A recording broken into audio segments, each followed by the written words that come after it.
Yasodanandana Brajajana Ranjana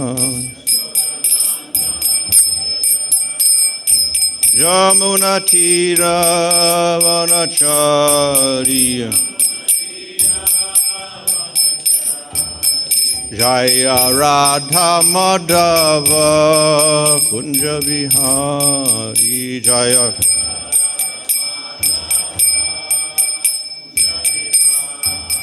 Jaya Radha Madhava Kunja Vihari Jaya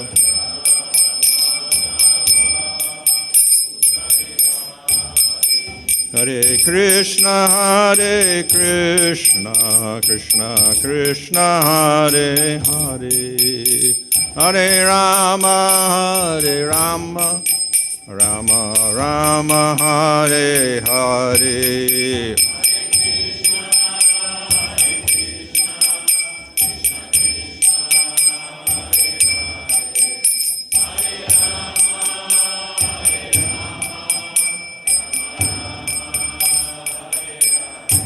Hare Krishna, Krishna Krishna, Hare Hare, Hare Rama, Rama Rama, Hare Hare.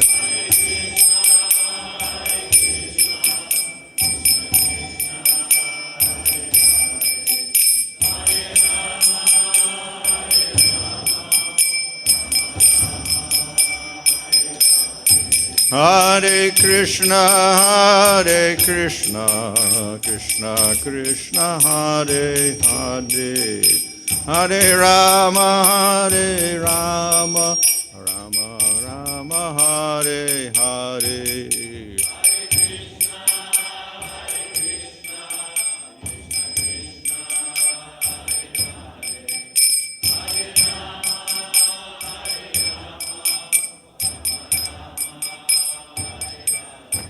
Hare Krishna, Krishna Krishna, Hare Hare, Hare Rama, Rama Rama, Hare Hare.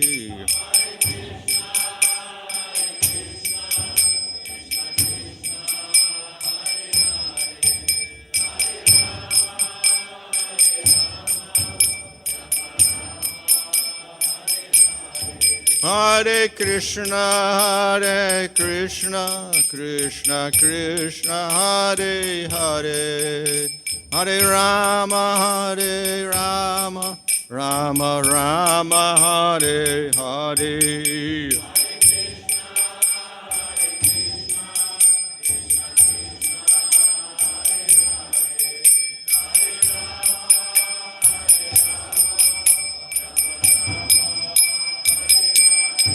Jaya Prabhupada, Prabhupada, Prabhupada, Jaya Prabhupada, Jaya.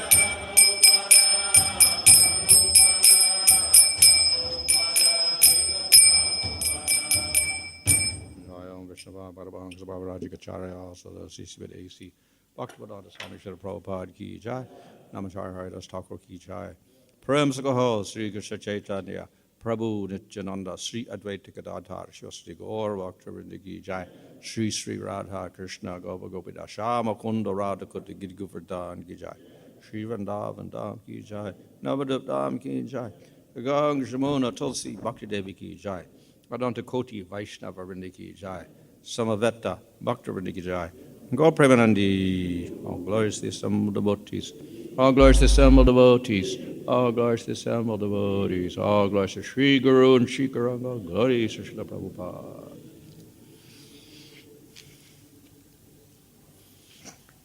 Namo Vishnupadaya Krishna Prashtaya Bhutade Shrimate Bhaktivedanta Swami Niti Namane Namaste Saraswati Deve Gauravani Prachadane Nirvishesha Shunyavadi Paschacharya Tarane Sri Krishna Chaitanya Prabhu Nityananda Sri Advaita Gadadhar Shivasudi Gaurabhakta Vrinda. Hare Krishna, Krishna Krishna, Hare Hare, Hare Rama, Rama Rama, Hare Hare. Today we'll start with chapter 3 of Jayavadharma. Сегодня мы начнем с 3 главы Джайвадхармы. So yesterday, Bhaktivinoda Thakur explains 3 types of dharma. Итак, вчера Бхактивинода Thakур объяснил нам 3 типа дхармы. We had Nitya Dharma, which is bhakti and prema. Нитья дхарма – это бхакти и према. We got Naimittik Dharma, a temporary dharma, but belief in God. Намитика дхарма – это временная дхарма, но которая включает в себя веру в Бога. And then Anitya Dharma, some processes with no belief in God. И анитья дхарма, то есть какие-то процессы, в которых нету веры в Бога. But of course, both of the last two are very temporary. Но последние 2, они относятся к временным дхармам.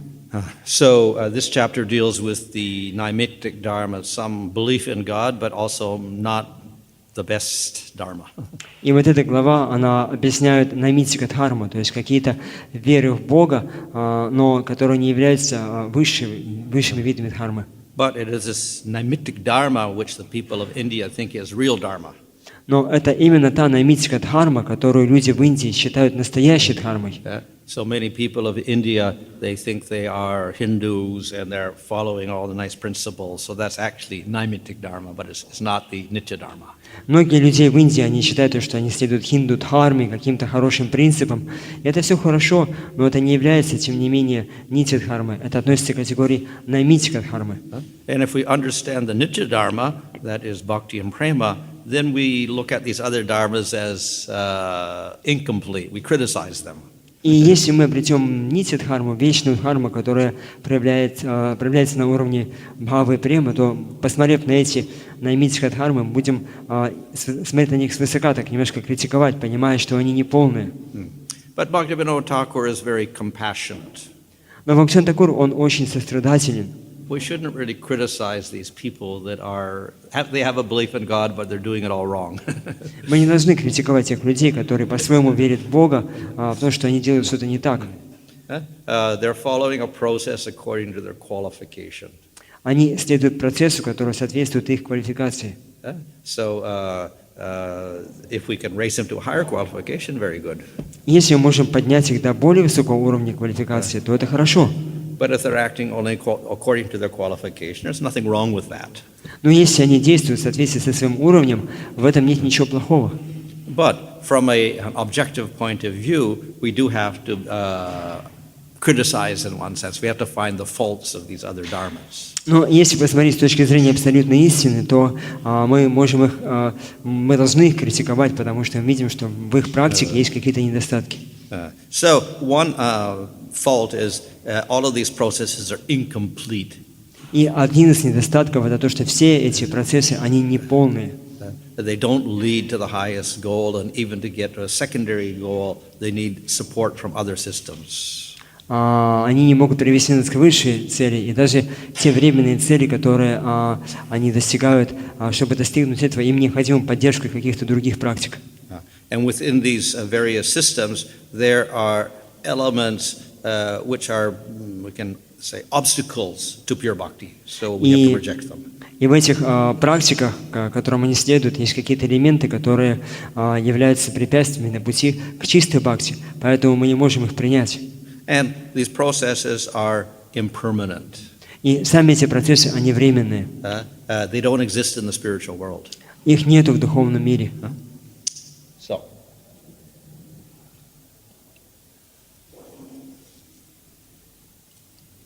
the Lord is very merciful. Итак, Господь очень милостивый. So He manifests various types of scriptures. И Он проявляет разные виды Священного Писания. And many scriptures are meant for ordinary people. И множество Писаний, они предназначены для обычных людей. The bhakti scriptures are for very special people, very rare people. Писания, которые описывают бхакти, они для очень редких, особых людей. So some people can't understand bhakti at all. So for them, the Lord also gives scriptures. И некоторые люди вообще не смогут понять бхакти, чистое бхакти, поэтому для них Господь дает тоже Священное Писание. And for that reason, within the Vedic literature, we have all types of scriptures for all types of people. И по этой причине в рамках ведических писаний есть много разных произведений для разных видов людей. So, in the Vedic literature, they divide the people into three categories, and then the scriptures are in three categories. И ведические писания, они разделяют людей на три категории, и, соответственно, Священное Писание тоже на три категории. So the first is karma, karma yoga, karma kanda, etc. Первый из них разделов – это карма, то есть это карма-йога и карма-канда. So this includes varnashram system. И это включает в себя также систему варнашрамы. It includes karma kanda, which is, let's say, worship in order to get material benefits like svargaloka. И также включает в себя карма-канду, это процесс поклонения ради достижения материальных благ, включая, чтобы попасть на сваргалоку, небесные планеты. So its goal is material results. Итак, целями этой практики являются материальные блага. Get nice results in this lifetime, get nice results in next lifetime. Они достигают блага в этом мире и в следующей жизни. Of course, it can be modified a little bit. We have nishkama karma yoga, where you start getting rid of your material desires, but still it is karma. И мы можем это более уточнять, как, например, нишкама карма-йога, это когда вы уже освобождаетесь в большей степени от своих материальных желаний, но все равно это в категории карма-йоги. So this system is also made by the Supreme Lord. И это тоже устроено и организовано Верховным Господом. It's perfect in its within its limitation. И, хотя это ограничено, но тем не менее это тоже является совершенным. So if one follows these rules of karma yoga properly, one gets purified. И поэтому, если человек, он правильным образом будет следовать правилам карма-йоги, то он будет постепенно очищаться. And gradually our tamasic desires turn into rajasic desires and finally into sattvic desires. И постепенно его желания будут переходить из категории в гунах невежества, в категорию гуна страсти и затем в гуну благости. But this is a very slow process. Но это очень медленный процесс. You have to go through many births. И часто он требует много жизней, чтобы в конце концов очиститься. But karma yoga does not take you out of the material world at all. Но карма-йога не может вырвать нас из пределов этого материального мира. Okay. So the next section of scriptures are the jnana scriptures. И следующая категория Священного Писания – это писание, которое описывает гьяну. So they recommend a process called jnana yoga. И они рекомендуют процесс, который называется гьяна-йога. So this is discussed in Bhagavad Gita and also in Srimad Bhagavatam. И это обсуждается в Бхагавад-гите и также в Шримад Бхагаватам. So the goal is liberation from the material world. Цель – это освобождение из материального мира. Destruction of karma, destruction of material desires. Разрушение кармы и уничтожение материальных желаний. So the process is study of the jnana scriptures like Upanishads and Vedanta Sutra. И процессом является изучение Писания, которое относится к разделу Гьяна Канды. Это Упанишады и Веданта Сутра. Along with that, one tries to control the senses and one practices renunciation like sannyas. И параллельно с этим человек он должен контролировать свои чувства и практиковать отречение, такое как у саньяси. So the third process is bhakti. И третий процесс – это бхакти. So the goal of bhakti is prema. И целью бхакти является према. And this whole process is actually eternal dharma. This is the nitya dharma. И весь процесс, он является нитя-дхармой, то есть это вечная дхарма. The other processes are not nitya, they're not eternal. Другие предыдущие процессы не являются нитя, они не вечные. But for people who are not qualified for bhakti, these are very good. Но для тех людей, которые еще не готовы к чистому бхакти, это хорошие вещи.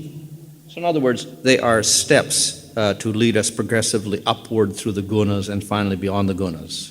Другими словами, это определенные ступеньки, которые постепенно ведут нас из одной гуны в другую и затем за пределы гун.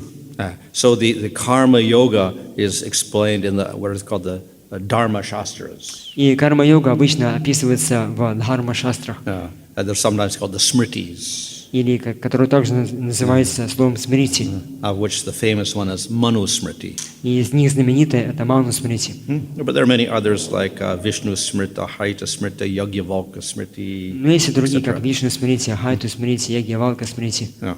So these scriptures explain Dharma, that is, they explain the rules of Varnashram. Итак, эти писания, они пишут дхарму, то есть правила варнашрамы. The rules for Sudras, the rules for Vaishyas, the rules for Kshatriyas, the rules for Brahmanas.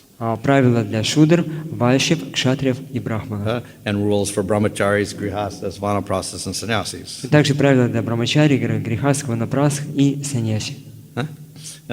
So the Jnana scriptures are mainly the Upanishads. И писания из раздела Гьяны в основном это Упанишады.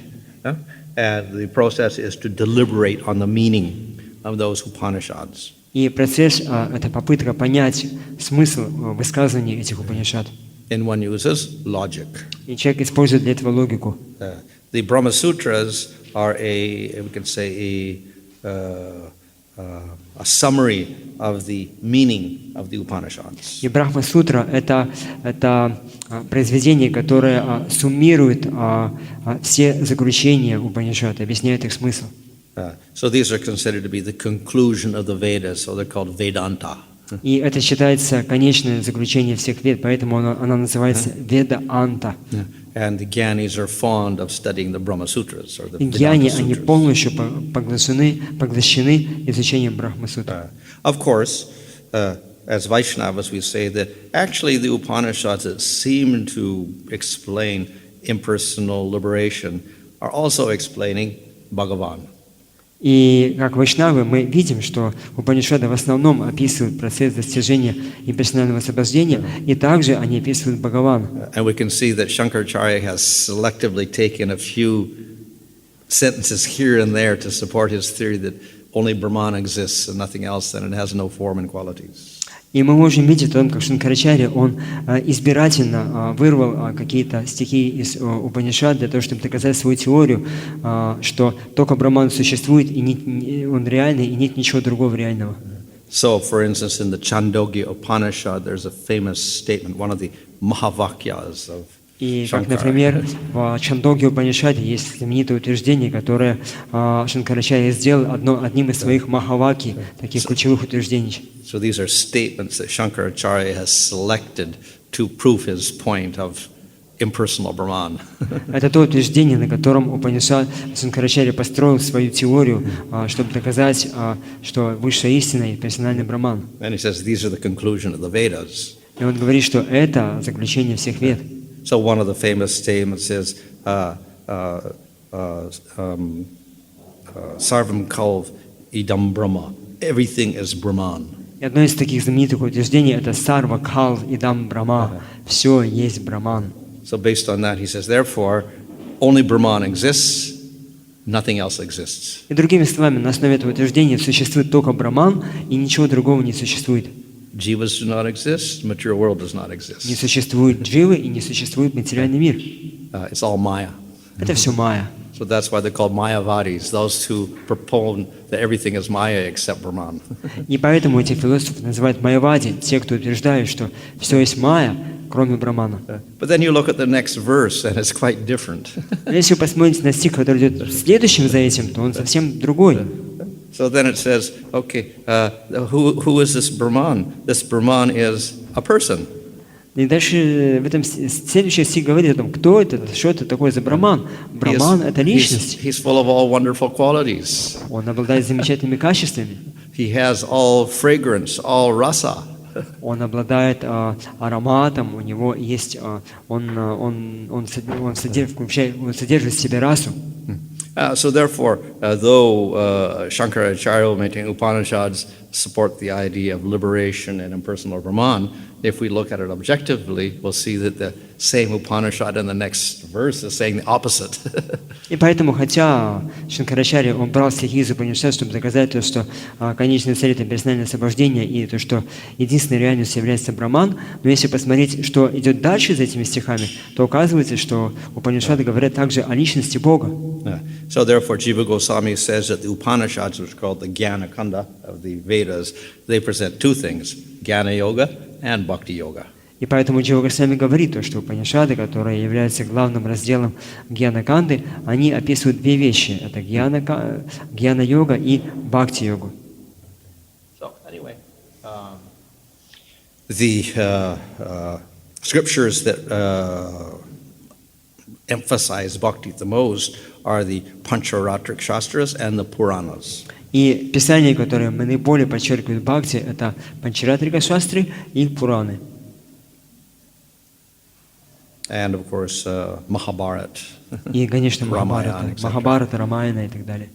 So we got a whole group of scriptures. Some are proclaiming karma yoga, some jnana yoga, and some bhakti yoga. Итак, у нас есть разные группы писания. Одни из них, они превозносят карма-йогу, другие гьяна-йогу, третьи бхакти-йогу. But we'll see that even Bhagavad Gita, which is basically bhakti yoga, has sections on karma yoga and jnana yoga also. Мы можем видеть о том, что даже Бхагавад-гита, которая по сути описывает бхакти-йогу, она тоже имеет разделы, посвященные карма-йоге и гьяна-йоге. So for that reason, because there's so many different yogas, people get very confused. И по той причине, что там описывается много самых разных видов йоги, люди, они часто не понимают, в чем же конечная цель. But the Lord manifests all these scriptures for different types of people. Но Господь проявил разные виды Священного Писания для разных видов людей. Oh, yeah. Before. Back. You're going the wrong. That one. Okay, fine. Yeah. Okay. We're back to Shankaracharya. Okay. Anyway, that was the Jnana. And Pancharatra is the next one. И следующее. Next one. Yeah. So actually, the Pancharatras are all bhakti. They're all about Supreme Lord. И на самом деле Панчаратри, они описывают именно процесс бхакти, они описывают Верховного Господа. And the Puranas, of course, are mixed. И Пураны, мы знаем то, что они там смешанные цели. Some Puranas glorify Shiva as Bhagavan. Некоторые Пураны прославляют, что Шива — это Бхагаван. Others will glorify Brahma as Bhagavan. А другие, что Брахма — это Бхагаван. And others will glorify Vishnu as Bhagavan. А другие, что Вишну — это Бхагаван. So then again we get a little confusion. Vyasadeva writes all the Puranas, but yet he's saying Shiva as Bhagavan sometimes. И поэтому люди не понимают, если Дева написал все эти Пураны, и в каких-то из них говорится, что, например, Шива главный. So, as I said, if one goes through the Gita, we'll see that all three processes are mentioned: karma, jnana, also Astanga yoga and bhakti yoga. Если вы возьмете Бхагавад-гиту, например, как я говорил, то там все эти процессы есть. Есть карма-йога, есть гьяна-йога, есть также аштанга-йога и бхакти-йога. But if we read it very carefully, we understand that the karma yoga should lead to jnana yoga, and the jnana yoga should lead to bhakti yoga. Если вы внимательно это почитаете, то вы поймете, что карма-йога должна вести к гьяна-йоге, а гьяна-йога к бхакти-йоге. And that is made very clear in chapter 12 of Bhagavad Gita. И это очень ясно описано в 12 главе Бхагавад-гиты. So there Arjuna asked the question, should I concentrate on the impersonal Brahman or should I do bhakti yoga? Где Арджуна задает вопрос Кришне, надо мне больше концентрироваться на персональном брамане или же заниматься бхакти-йогой? And there Krishna says, you do bhakti yoga. И Кришна говорит ему, занимайся бхакти-йогой. And he says, you can do jnana, but eventually the jnana should turn into bhakti anyway. И он говорит, ты можешь заниматься и гьяной, но гьяна в конце концов должна привести тебя к бхакти. So if people only take one process and say that's the complete process, the karma yoga is the complete process, that is wrong. И если люди возьмут какой-то один отдельно взятый процесс, например, будут говорить, что карма-йога это и есть полный процесс, то это неправильное представление. Or people say that jnana and liberation, that's the end of everything, that's also wrong. Если кто-то будет говорить, например, что гьяна, цель с целью освобождения, это и есть высшее, то это тоже неправильно. So they're all part of one yoga, karma yoga leading to Gyan yoga, leading to bhakti yoga, leading to prema. Итак, у нас есть карма-йога, она должна вести нас к дьяна-йоге, а так бхакти-йоге, а бхакти-йога к преме. So when we see that this is the whole process laid out by the Supreme Lord, we should not criticize these other processes. И поэтому, если мы увидим это все как один единый процесс, данный нам Верховным Господом, мы поймем, что нам не нужно критиковать какие-то отдельные стадии этого процесса. Okay. So what is this karma yoga? Итак, что такое карма-йога? We can equate this with the varnashram system. И мы можем поставить знак равенства карма-йога и систему варнашрама. So often, of course, we glorify the varnashram system. И часто мы прославляем систему варнашрамы. But at the same time, we see that Lord Chaitanya often rejects the varnashram system. И в то же самое время мы можем видеть о том, что Господь Чайтанья, Он отвергал систему варнашрамы. When talking to the Madhvas in Udupi, the Madhvas said, okay, the goal of life is to operate within the varnashram system, but then Lord Chaitanya says, no, we don't accept that. Когда Господь Чайтанья, например, встречался с последователями Мадхвачарьи в Удупи, и там они говорили, что цель жизни – это следует правилам варнашрамы. И он сказал, что нет, это не так. And when Lord Chaitanya was talking with Ramananda Roy, then he rejected varnashram system as being very low, and then he'd say something else. И когда Господь Чайтанья, он говорил с Раманандом Роем, он тоже сказал, что варнашрама дхарма – это что-то не очень высокий, невысокий процесс, и он попросил, чтобы тот сказал ему что-то более возвышенное. So the reason for the rejection is it's not the ultimate process. И причина, почему мы это отвергаем, это потому что это не высший процесс. And people start practicing this, and they get stuck there, and they don't go any further. Потому что люди могут начать это практиковать, застрять на этом процессе и не пойти дальше. So, at the same time, it is quite useful. Но в то же самое время это может быть полезно. In the system, we're allowed to do actions using the body and the mind. В этой системе нам разрешают как-то действовать, используя тело и ум. And we can maintain our body. We can work. И мы можем поддерживать свое тело, занимаясь какой-то работой. So the actions are divided into two types: auspicious and inauspicious. И деятельность разделяется на две категории: благоприятные и неблагоприятные. You do auspicious activities, you get very nice results, happiness. Если вы занимаетесь благоприятной деятельностью, вы получаете очень хорошие плоды, счастье. You do the inauspicious acts, you get suffering. Если вы будете заниматься неблагоприятной деятельностью, то к вам придут страдания. So these inauspicious acts we call sin or vikarma. И неблагочестивая деятельность, неблагоприятная деятельность называется греховной или же викармой. If we don't do the auspicious acts recommended in the Vedic literature, it is called akarma. Если мы не делаем благоприятных вещей, которые рекомендуются нам в ведических писаниях, то это называется акарма. And doing the auspicious acts is called karma. А если мы занимаемся теми вещами, которые Веды нам рекомендуют как благоприятные, то это будет карма. So the vikarma and the akarma are considered bad. Vikarma and akarma are things. И поэтому викарма и акарма считаются плохими. So we should not avoid the auspicious acts, and we shouldn't do the inauspicious acts. Поэтому мы не должны избегать благоприятных видов деятельности и не нужно заниматься неблагоприятными видами деятельности. So we have a whole list in the scriptures of what is sinful, what you should not do. И есть длинные списки в Священных Писаниях о том, что такое греховное и чем не надо заниматься. And then we have a whole list of actions you should do. А есть тоже самые длинные списки того, что нам надо делать. So among the auspicious acts, which we call punya, we have three types. И среди этих видов списков благочестивой деятельности, которые называются пунья, есть три раздела. They're called nitya, naimittik, and kamya. Есть нитья, наймитика и камья. But this nitya is not the same as the nitya dharma bhakti. It's different. Но нитья это отлично от того, что мы говорили, описывая нитья дхарму, то есть бхакти. Это другое. So the nitya karmas are things we do every day that you have to do every day. Нитья карма – это те вещи, которые мы делаем каждый день, потому что мы должны это делать каждый день. Naimittik karmas you also have to do, but it's not every day. It's maybe once a month or every year or something like that.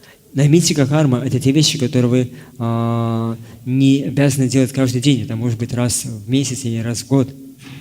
Kamya karmas are activities you do for a special desire. For instance, if you don't have any children, then you do some activities to get children. И камья, карма – это те виды деятельности, которые вы делаете ради каких-то особых запросов. Например, вы хотите, чтобы у вас появились дети, и вы проводите какой-то обряд.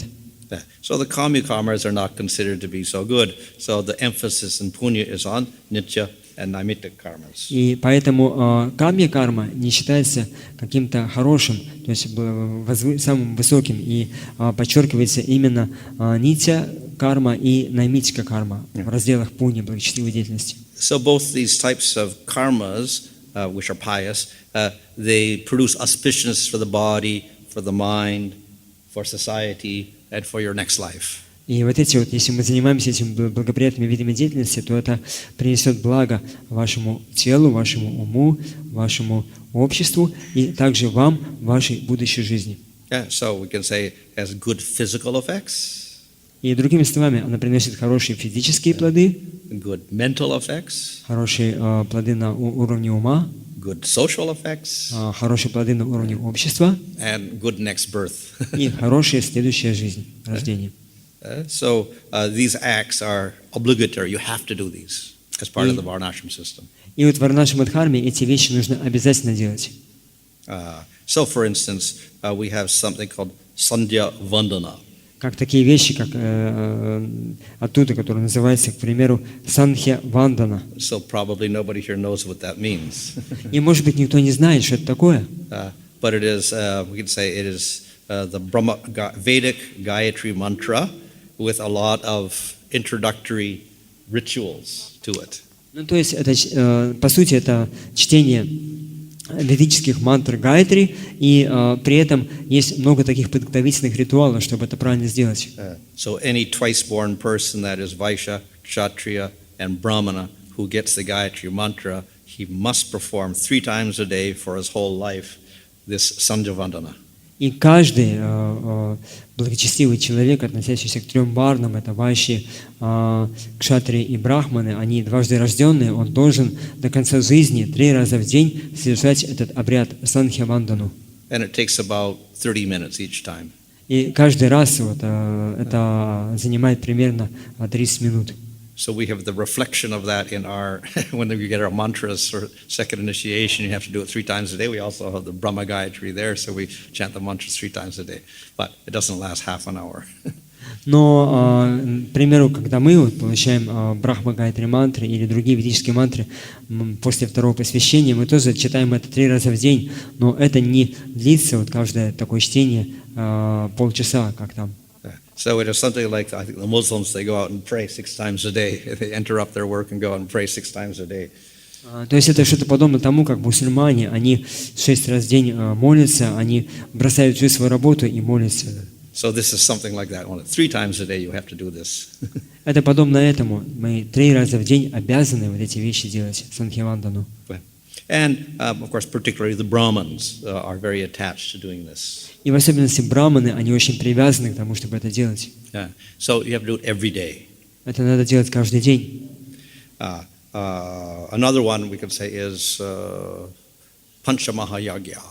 Другой вид такой деятельности – это Панча-Махаягья. Every grihasta is supposed to do this every day. Каждый грихаска должен делать это каждый день. So there's 5 yagyas or 5 things he has to do in the morning every day. Это 5 вещей, 5 яги, которые нужно проводить утром. So this is an act to counteract all of your unconscious sins that you commit every day. Это должно противодействовать всем тем грехам, которые вы неосознанно совершаете в течение дня. So when you sweep the floor, when you light a fire, you kill some insects or something. К примеру, когда вы подметаете пол или вы зажигаете огонь, вы можете сжечь каких-то насекомых или бактерий. So to counteract all those sins, then you have to do these 5 yagyas every day. И вы совершаете грех, и чтобы им противодействовать, необходимо проводить эти 5 яги в течение дня. So one is called Brahma Yagya. Одна из них – это Брахма-ягья. You have to recite at least one verse of the 4 Vedas each day. Каждый день нужно прочитать хотя бы 1 стих из 4 вед. Another is Deva Yagya. You have to worship Supreme Lord or Devatas. А другой из них — это дева-яги, нужно поклоняться Верховному Господу или другим деватам, полубогам. Another is Pitra Yagya. You have to worship the Pitras every day with tarpon as water. А другая из них — это питри-яги, нужно каждый день поклоняться предкам и предлагать им тарпану. Another is called Nra Yagya, which means sacrifice for human beings. Еще одна — это нри-яги, то есть это яги, предлагаемые обычным людям. So you have to invite somebody to your house and feed them every day. Вам нужно кого-то пригласить к себе в дом и накормить его. And the last one is Bhuta Yagya. И следующее, последнее — это бхута-яги. Sacrifice for all living entities. Это жертвоприношение ради всех живых существ. So you have to take some food and feed it to some animals outside. А вы берете какую-то еду и кормите каких-то животных.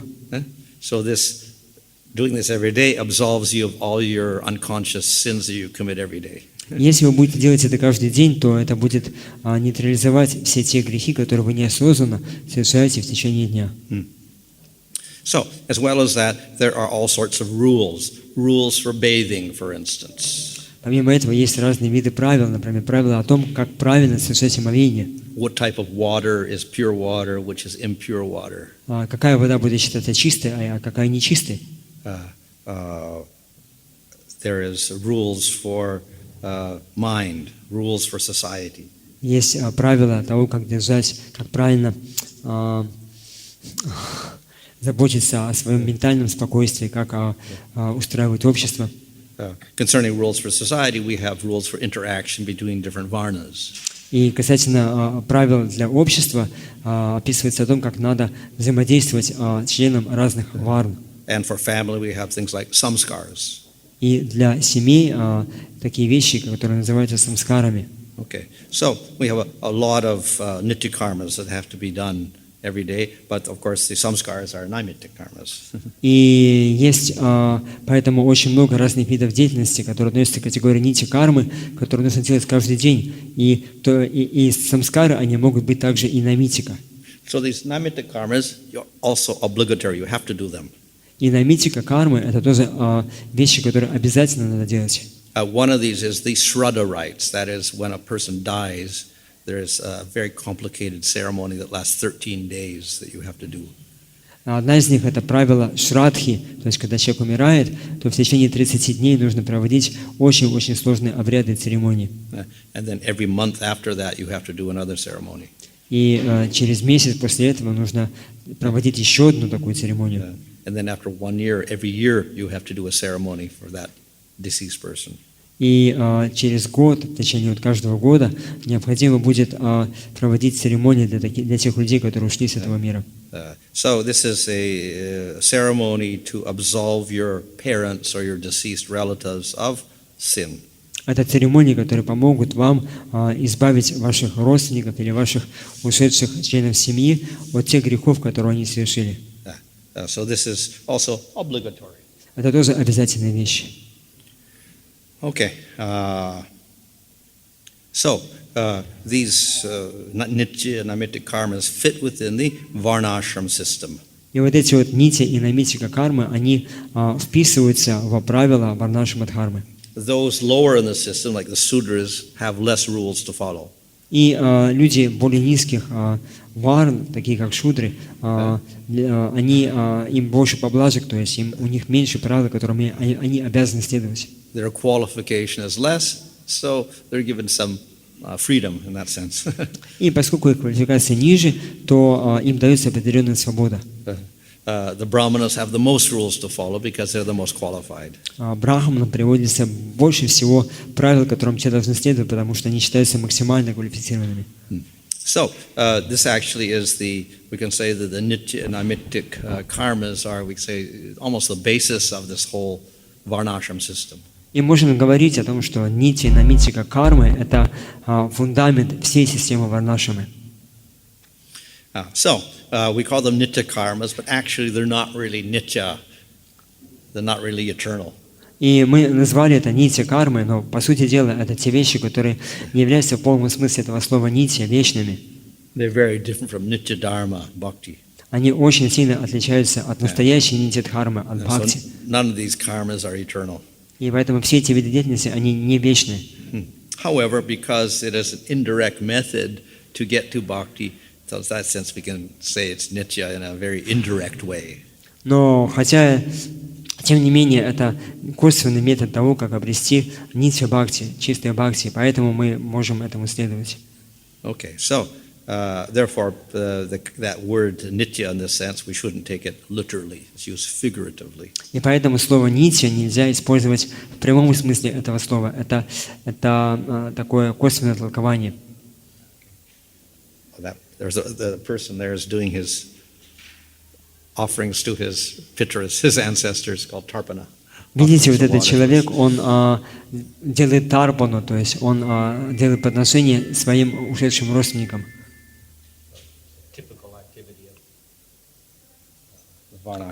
Это один из типичных видов деятельности системы варнашрамы. So the real nitya karma is Krishna prema. Настоящая нитья карма — это Кришна према. It is, the highest activity. It's the purest activity. Высший вид деятельности — это самый чистый вид деятельности.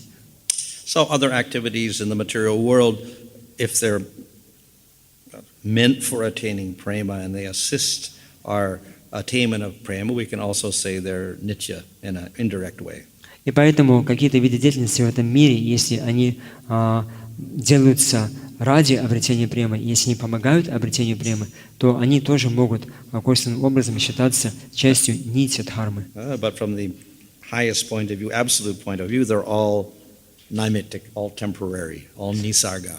Но с высшего уровня, когда мы смотрим свысока на них, то они являются наймитика, то есть они внешними видами деятельности. Это нисарга. So, bhakti and prema is the nitya dharma, the nitya karma. Итак, бхакти и према — это нитья дхарма или вечная дхарма. And therefore, varna ashram, astanga yoga, sankhya yoga, gyan yoga, austerity are all naimittika. И поэтому варнашрама, карма йога, гьяна йога, аскезы — это все относится к категории наймитика. These dharmas, naimittic dharmas, exist because the jiva is bound up, conditioned in the material world. И все эти виды наймитика дхармы существуют, потому что джива, она связана, она находится в материальном мире в обусловленном состоянии. So because of this, we have these different activities. И из-за этого им приписываются разные виды деятельности. So they have a cause, a material cause, in other words. Другими словами, эти есть виды деятельности, которые имеют материальную причину. So a person should develop discernment, should develop a little intellect. И человек, он должен быть способен научиться различать, у него должен появиться разум. Those who have developed intellect do bhakti. И люди, которые развили свой разум, они занимаются практикой бхакти. Other people have not developed their intellect properly. Люди, другие виды людей, они не развились полностью в рамках разума. But the best of these people who have not developed their intellect are the brahmanas. И лучшие среди всех людей, которые развили The best among those people who have not developed their intellect are the да, brahmanas. и среди лучших среди всех тех людей, кто еще не развил свой разум, это брахманы. And if they do their nitya karmas, fine. At least they're elevating themselves in the material world. И если они занимаются нитья дхармой, то это хорошо. Постепенно они будут возвышаться в рамках этого материального мира. So, if we've got to this higher level, we understand that bhakti is highest, etc., then for ordinary people, we can encourage them to do all this temporary dharma if they don't have qualification for bhakti. Если мы поднялись до высшего уровня, понимаем, что бхакти — это самое высшее, что только есть, и смотрим на обычных людей, которые еще не получили квалификацию, чтобы заниматься чистым бхакти, то мы можем вдохновлять их заниматься всеми этими вещами, которые относятся к предварительным стадиям. But we should never think it's complete. It is incomplete. Но мы никогда не должны считать, что сами эти стадии, эти процессы, они полны, они никогда не будут полными, законченными. It's impure. It's mixed with material desires. Они нечистые, они связаны, смешаны с материальными желаниями. And it gives temporary results. И они приносят временные плоды. So it's not directly encouraging prema, only indirectly.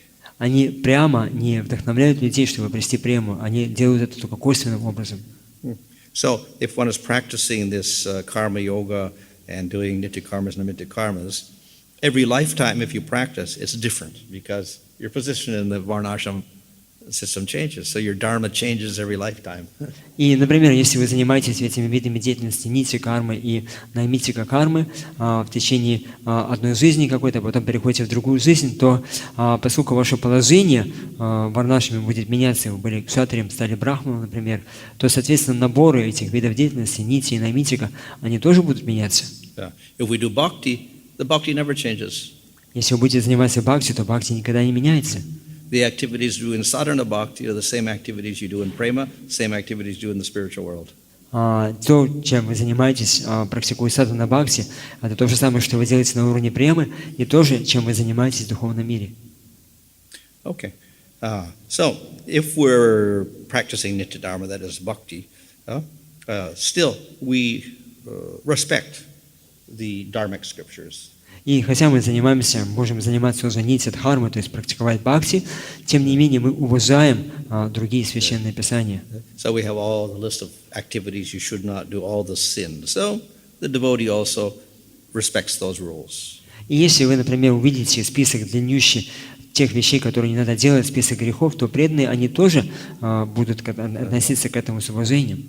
Other rules of the varna ashram may be favorable for worshiping the Lord, so we follow those rules. И какие-то правила варнашрама, они тоже могут быть благоприятны для поклонения Господу, и можем этим правилам следовать. Other rules we can reject because they're unfavorable for bhakti. Какие-то правила можем отвергать, потому что они неблагоприятны для чистого бхакти. For instance, in the varna ashram system, there's provision for worshiping many devatas, but that's not favorable for bhakti, so we omit that, we reject that. И, например, в варнашрама дхарме приписывается поклоняться самым разным деватам, полубогам, но так как это неблагоприятно для чистого бхакти, то мы можем этого не делать и отвергнуть.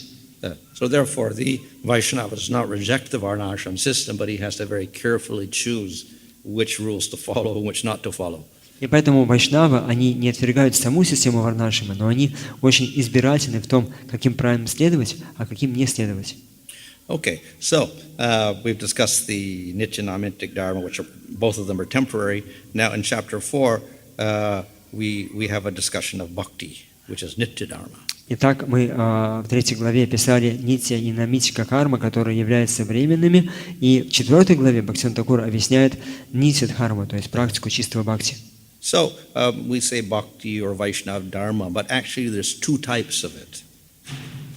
Two types of Vaishnava dharma. И мы говорим, да, нитья, бхакти, вайшнава дхарма, но есть два вида вайшнава дхармы.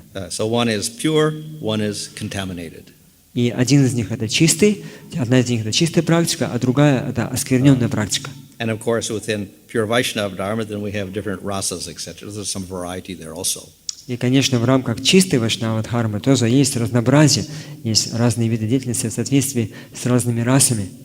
Okay, so what is this contaminated Vaishnava dharma? И что собой представляет оскверненная вайшнава дхарма? We have two contaminations, karma and jnana. Есть два осквернения. Первое это карма, и другое это гьяна.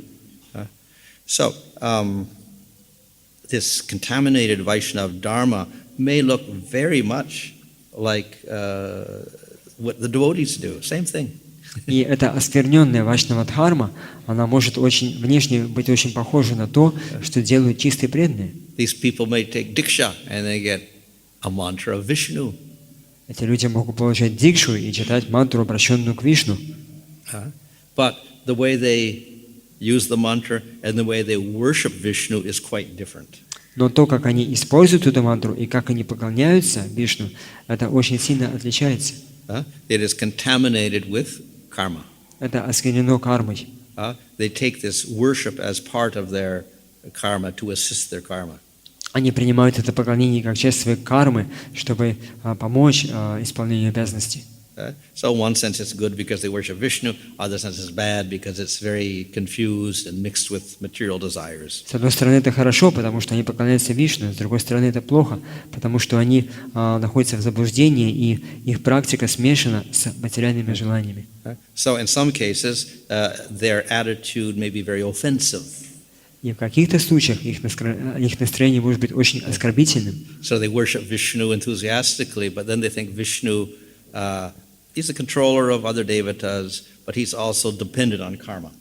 И они могут с энтузиазмом поклоняться Вишну, но они могут подумать о том, что Вишну — это тот, кто управляет всеми деватами, но он тоже зависит от кармы. So in other words, he's another material living entity. Другими словами, они не сводят его до уровня материального живого существа. Yeah. So the other type of contaminated Vaishnava dharma is that contaminated by jnana. И другой вид оскверненной вайшнава-дхармы — это та, которая осквернена гьяной. So we have many gyanis, people who are interested in impersonal Brahman. They may also look like they're devotees. Есть много гьяни, людей, которые хотят попасть в эмоциональный браман, но внешне они могут действовать подобно чистым преданным. Many of them worship 5 deities: Surya, sun deity, Ganesh, Durga Devi, Shiva, and Vishnu. Много из них поклоняются 5 божествам: Сурья, Ганеш, Дурга Деви, Вишну и кто-то еще. So we may think, well, what's wrong? They're worshiping Vishnu. И можем подумать, а что тут плохого? Они же Вишну поклоняются. But their conception is completely different. То концепция, которую они вкладывают в это поклонение, полностью отлична.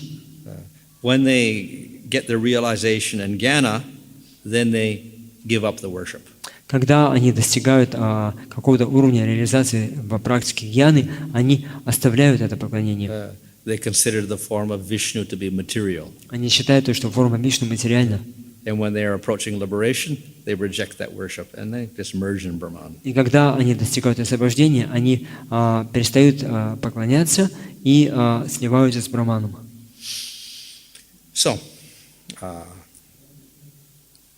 therefore, we have to be very careful about this contamination. Поэтому мы должны быть очень осторожны, чтобы не попасть под влияние этих осквернений. So, one contamination is this attraction to impersonal Brahman. Одно это осквернение, это привязанность к имперсональному Браману. Some people may have an attraction for Paramatma, the Lord who dwells in the heart. У каких-то людей может быть привязанность к достижению Параматмы, Господа, который пребывает в глубине нашего сердца. And they become attracted to the process of Astanga Yoga. И они начинают привлекаться процессом аштанга-йоги. And ultimately, they desire to merge into Paramatma. И в конечном счете они хотят слиться с Параматмой. So they may have Vishnu mantras, etc. They worship Vishnu, etc. But ultimately, they want to merge into Paramatma.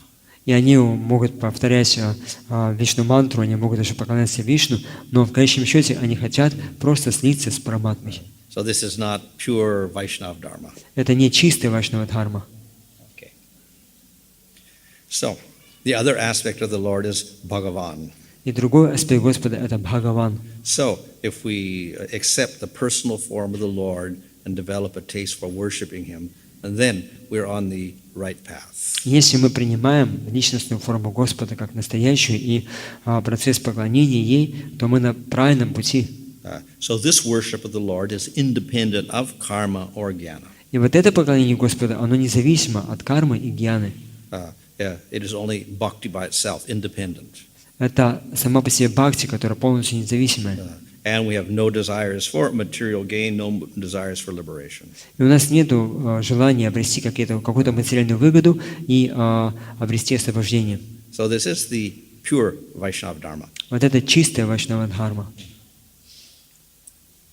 So all of these dharmas, even if it looks like bhakti, which are mixed with Brahman or Paramatma, they're all temporary, naimittika.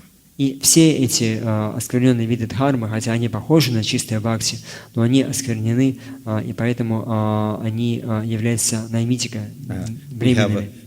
We're motivated. We have a purpose behind doing these different activities of bhakti.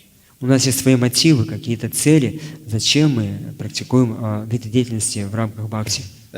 If we mix it with jnana, then we want to get liberation. Если мы смешиваем это все с гьяной, то мы хотим обрести освобождение. Say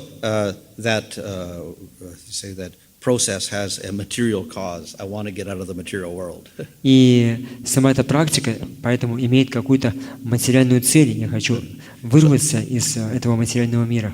So that whole process of Jnana Yoga is temporary. И поэтому сам процесс гьяна-йоги с начала до конца, он временный. When you get liberation, you reject that process. Когда вы обретаете освобождение, вы отвергаете этот процесс. And the same with the yoga process. If you get your samadhi, then you reject the process of yoga. И то же самое касается йоги. Если вы достигаете самадхи, вы отвергаете процесс йоги. So both are temporary. И тот, и другой временный процесс. So we do bhakti, we realize the Lord, we get prema. We don't reject bhakti, we continue the bhakti. Но если вы практикуете бхакти, вы осознаете Господа, вы достигаете премы, вы не отвергаете процесс бхакти, вы продолжаете им заниматься. So, therefore, the Vaishnava Dharma or Bhakti Yoga is eternal. И поэтому Вайшнава-дхарма или бхакти-йога, она является вечной. And the other processes that look like bhakti, but they're mixed, they are also temporary. Но другие процессы, хотя они могут внешне быть похожими на бхакти, они не вечные, они временные. Okay. So, how do we get to the level of pure bhakti? И как же нам подняться до уровня чистого бхакти? We have three elements we have to know about. Есть три элемента, которые нам нужно знать. Sambandha, abhidheya, and prayojana. Самбандха, абидея и прайоджана. If we know these three things, then we can practice pure bhakti. We can be a pure Vaishnava. Если мы знаем эти три вещи, мы можем практиковать чистое бхакти и быть чистым вайшнавом. We can be a pure devotee. Можем быть чистым преданным.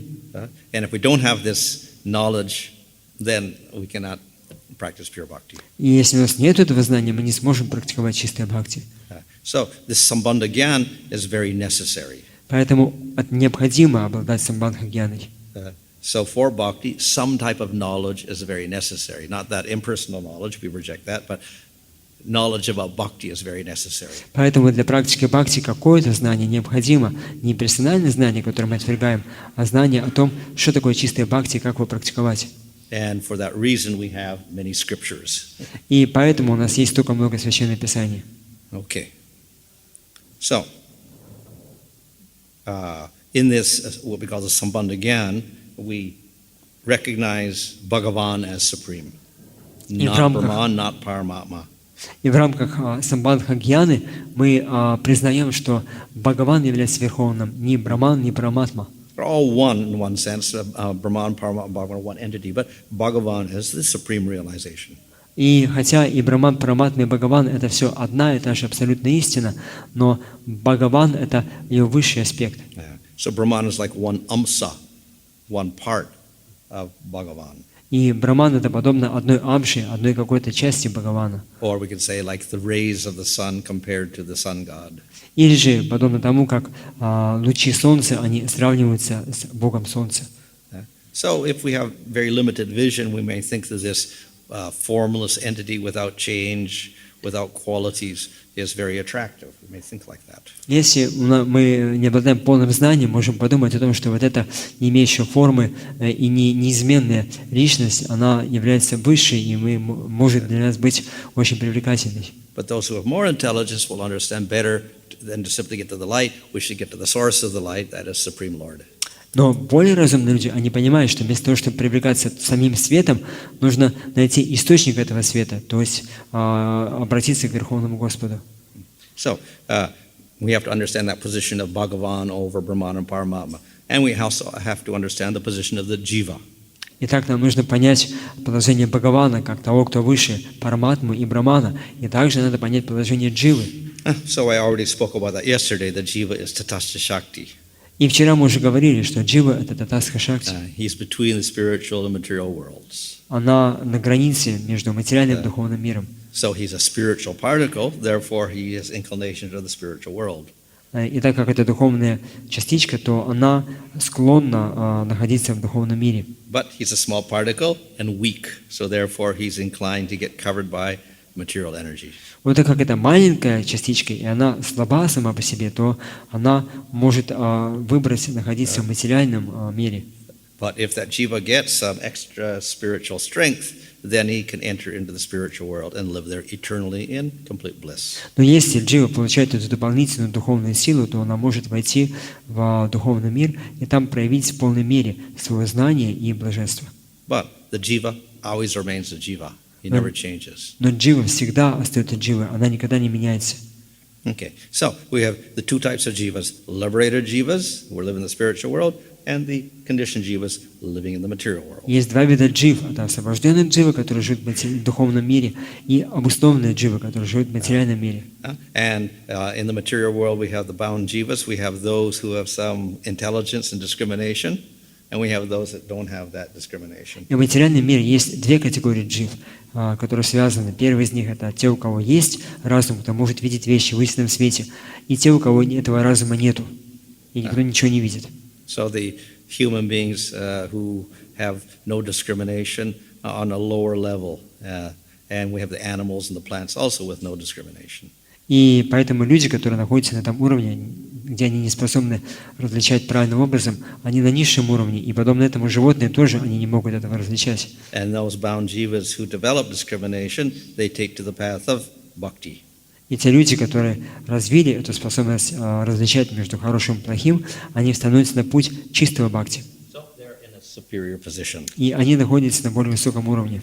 Okay, so we understand Supreme Lord, Bhagavan, we understand Jiva, and we understand third energy, third topic, Maya. Итак, мы поняли Верховного Господа, Бхагаван, мы поняли живые существа, дживы, и третий аспект, который надо понять, это майя. So Maya is real. It produces a real world. Майя реальна, она производит реальный мир. In Mayavad philosophy, Maya is not real. It's an illusion. В философии Майявады майя нереальна, это просто иллюзия. But it's actually one of Krishna's real Shaktis, and it produces material universes. Но на самом деле это одна из энергий Кришны, и она проявляет материальные вселенные.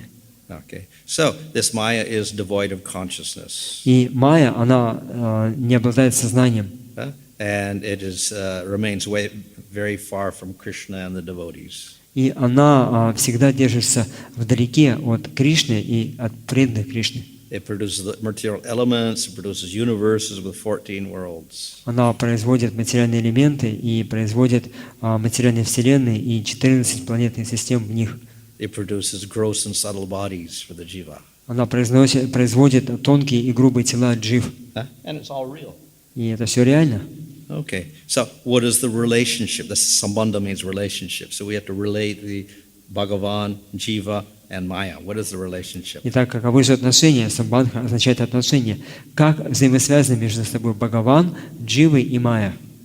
So the Jiva, a conscious particle, is related eternally as the servant of Krishna. That's the relationship. И отношения Дживы с Верховным Господом, Бхагаваном, это то, что она всегда является его вечным слугой. How does the material world, Maya, relate with the Jiva? Как материальный мир Майя взаимодействует с Дживой. It is the prison for the Jiva. Она держит Джив в тюрьме. So, if we get devotee association, we can begin the process of bhakti and chanting the holy name.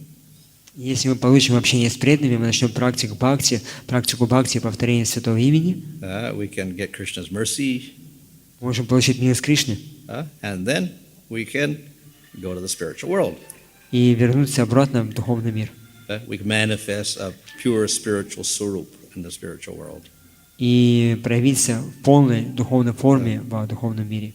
So we give up relationship with Maya and we enter into the internal energy of the Lord in the spiritual world. Итак, мы переключаемся от отношений с Майей на отношения с внутренней энергией Верховного Господа. So the devotee has to understand the relationship between the three entities in order to practice pure bhakti. И преданные должны понимать, как взаимосвязаны между собой эти три фундаментальных аспекта, чтобы практиковать чистое бхакти. So, though we talk about knowledge, the real qualification to become a Vaishnava is to get the association of a real Vaishnava.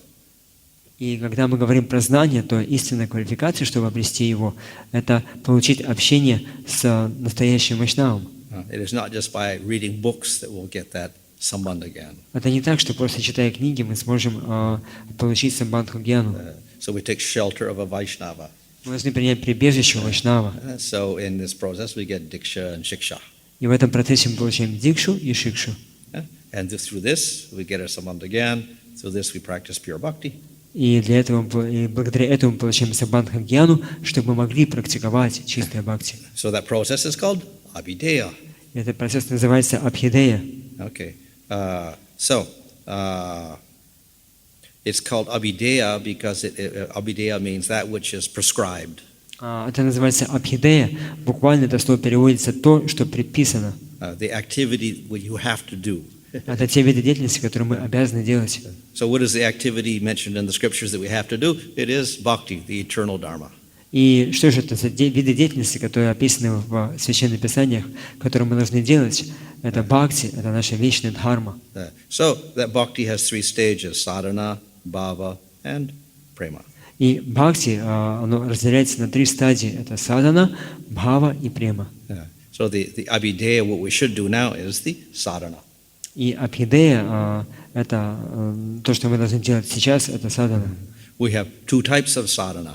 Есть два вида садханы. One is called vaidhi, the other is called raganuga. Одна из них называется вайдхи, другая рагануга. So both of them lead to bhava and to prema. И обе они ведут к бхаве и затем к преме.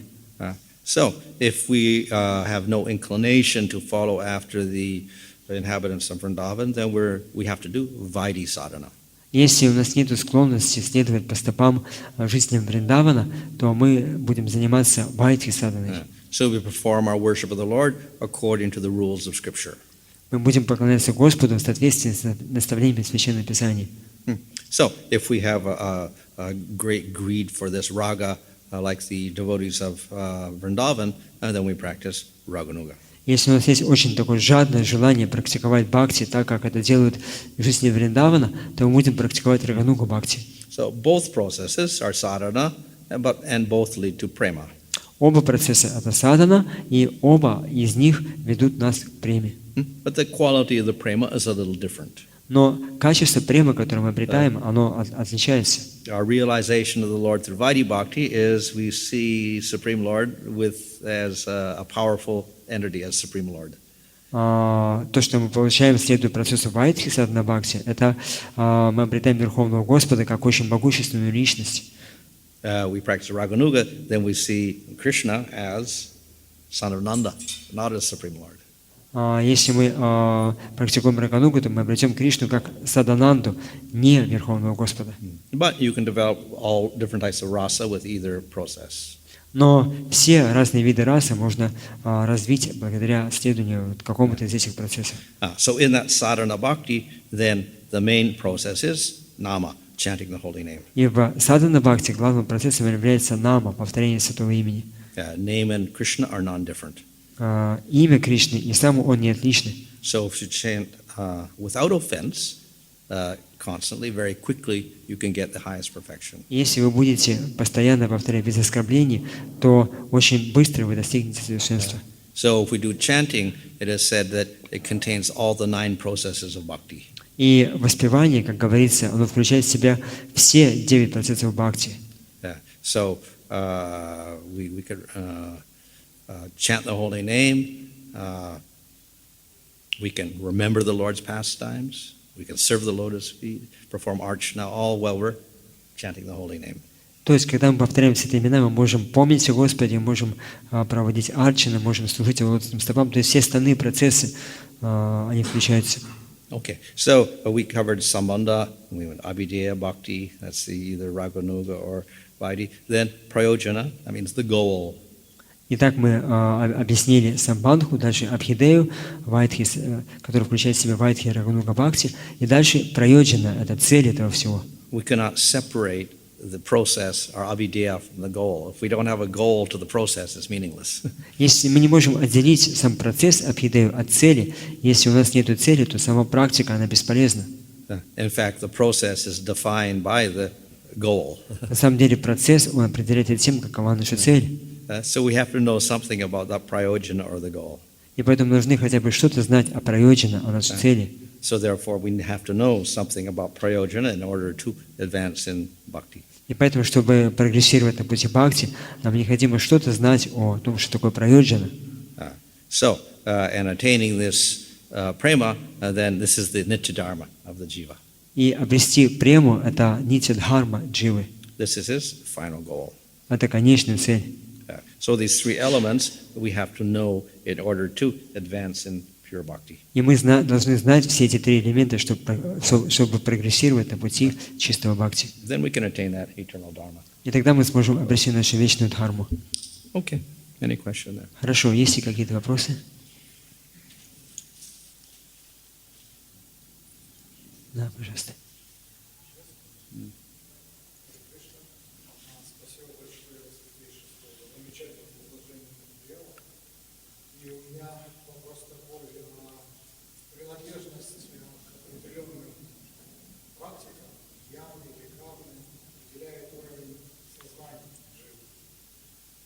А когда мы приходим к практике бхакти-йоги, садхана бхакти, мы можем приходить с уровня невежества или даже животного уровня, по крайней мере, как животного. Проходит ли вайшнав в своей практике садхана бхакти освобождение нанат внутреннее сознание его через эти уровни кармы, ямы и так далее? It was mentioned that the consciousness of the practitioner defines the practice which he does, like karma, jnana, or yoga. But in the path of pure bhakti, we come from very, very low levels of consciousness, and then we start practicing bhakti. And then he's asking, do they have to come to the same stages within the practice of bhakti, karma, jnana, and yoga also? So the qualification for bhakti is faith. Квалификация для бхакти – это вера.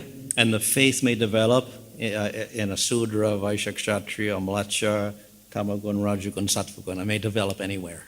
И вера может развиться в каждом человеке. Шудра, Вайшя, Кшатри, Брахман, Амлечка и так далее. В любом человеке. So though we may get the faith and we're in a very low guna, we don't have to depend on any other process to purify ourselves. И хотя мы развили эту веру, находясь в какой-то очень низкой гуне, нам не нужно зависеть от других процессов, чтобы очиститься. So through the process of bhakti, then we can rise above the gunas completely. Следуя процессу бхакти, мы можем полностью подняться над гунами.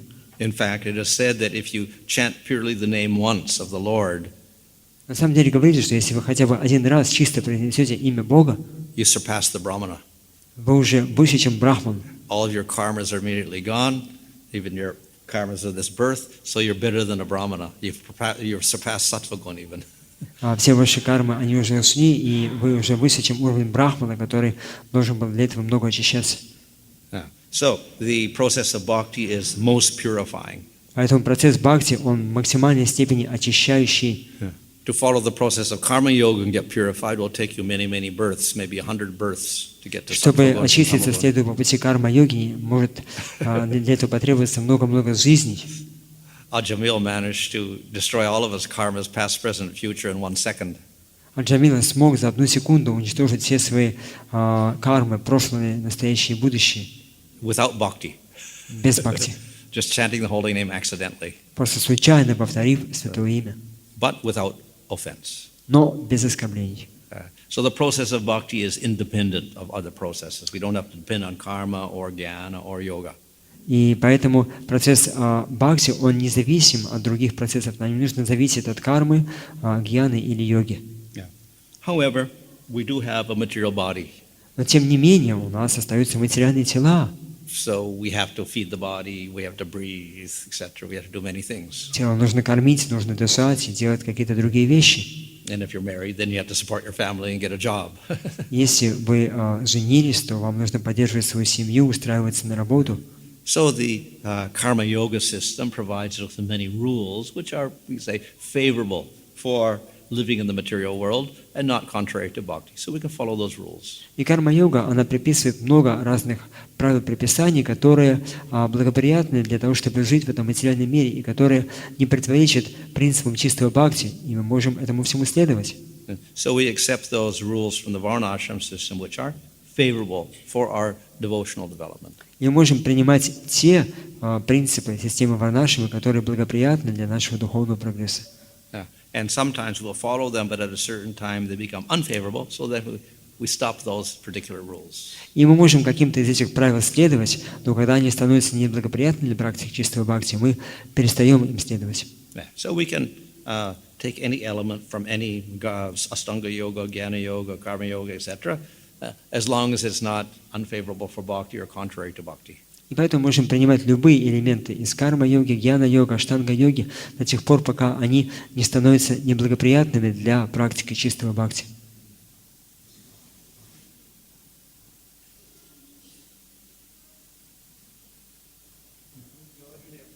Есть два типа склонности следования вайдхи бхакти и рагануга бхакти.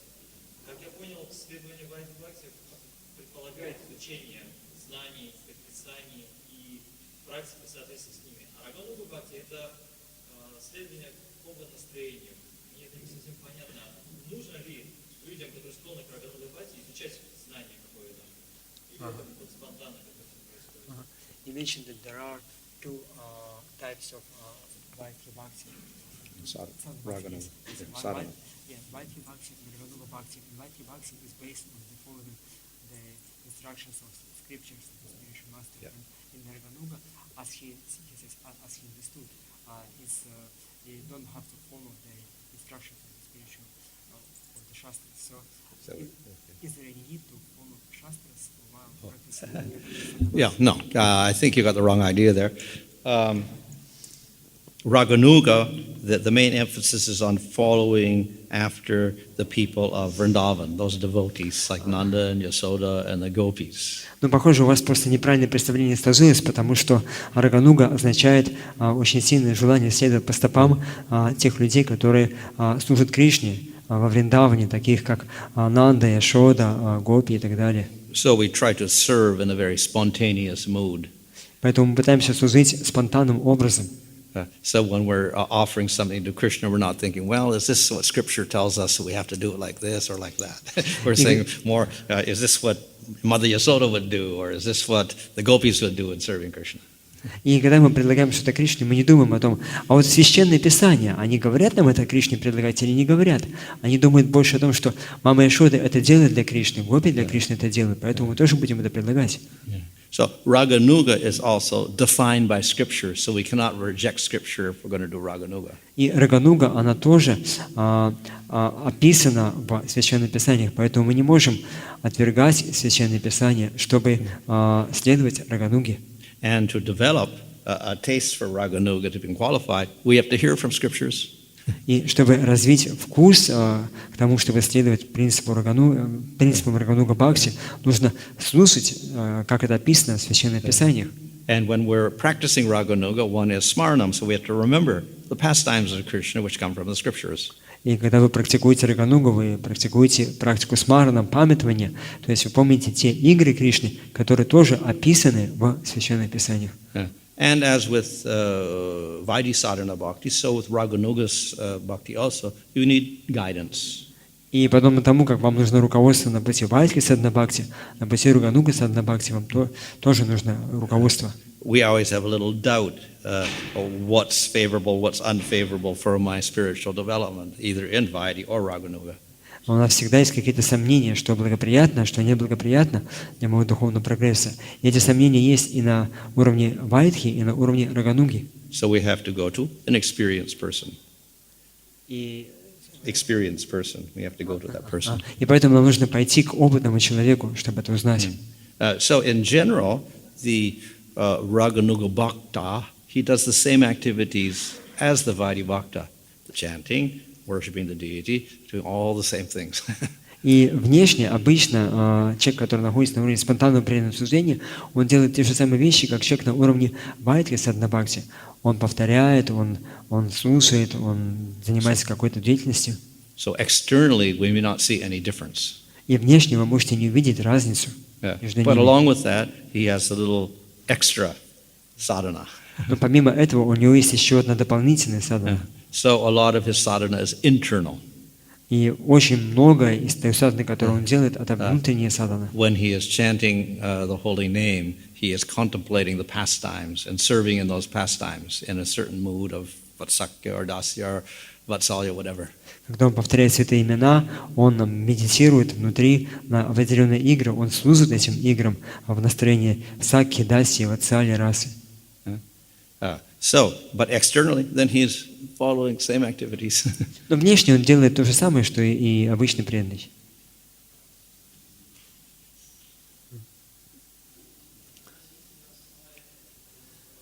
Я пробуюсь, если можно, погромче. Там издалека не очень хорошо слышно. Простите. Сейчас все равно плохо.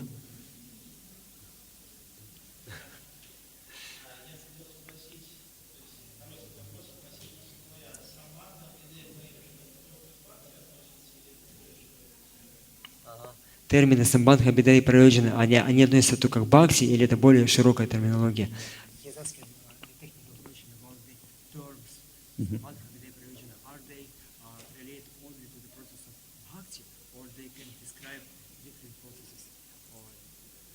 Well, even in the material world, we can use the same terms. Ну да, даже в материальном мире можно использовать те же самые термины. If you want to do anything in the material world, you have to get some knowledge first before you decide anything. Прежде чем заниматься чем-то в материальном мире, нужно обрести какое-то знание об этом. Then you determine what your goal is. Затем вы определяете, в чем ваша цель. Then you develop a process to get to the goal. И дальше вы следуете процессу, чтобы обрести эту цель. So that's anything you want to do. There's these three elements. Итак, все, что вы ни делали, оно имеет три аспекта вот этих. So we have karma yoga. Karma yoga is the abhideya. That's the method. Итак, есть карма-йога. Карма-йога – это определенная абхидея, это метод. The goal is svargaloka. Цель – сваргалока. And the basis is the karma yoga scriptures and the karma kanda scriptures. И основа того, как мы этой цели достигаем, это Священное Писание из раздела Кармаканды.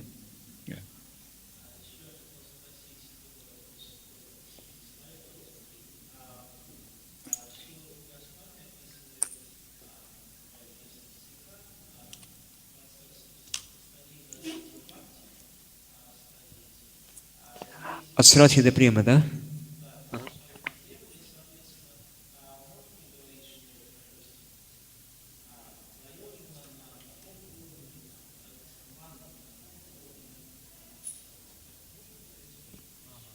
Можно ли разделить стадии преданного служения, описанные в Нитаре преданности, на категории, что это на этом уровне самбандха, на этом абхидей прайоджана, да? Так? Или как?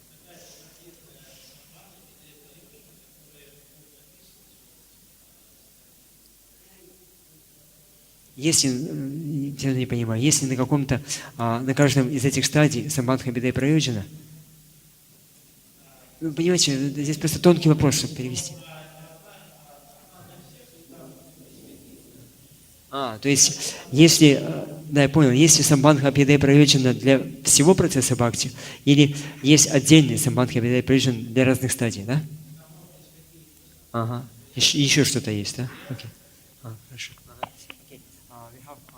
Nine stages of devotional service from Shakti-Prema, and he's asking, do they have the same sambandha that they prayojana, like in general, or in particular stages they can have their own sambandha that they prayojana?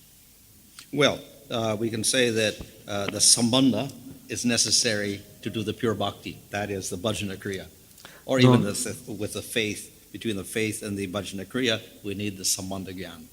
И мы говорим, что самбандха необходимо для того, чтобы заниматься чистой бхакти, это вера, то есть это то, что мы должны находиться на уровне между шрадхой и баджана крией, чтобы начать практику чистого бхакти. And of course, if we go through Nartana Vritinishya Sakti, of course, we get some more information about sambandha.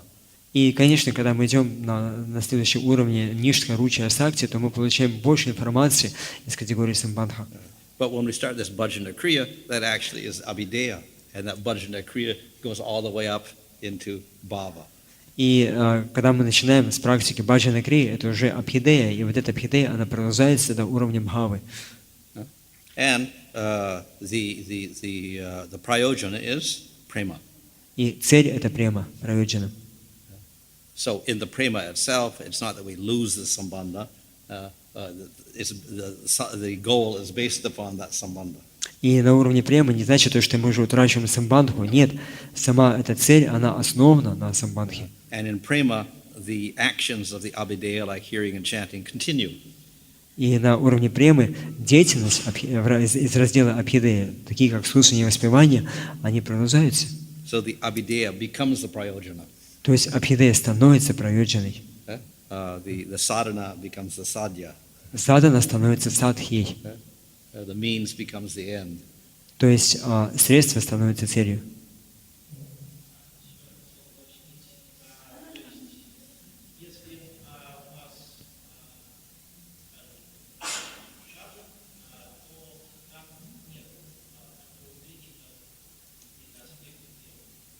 Ой, не услышал.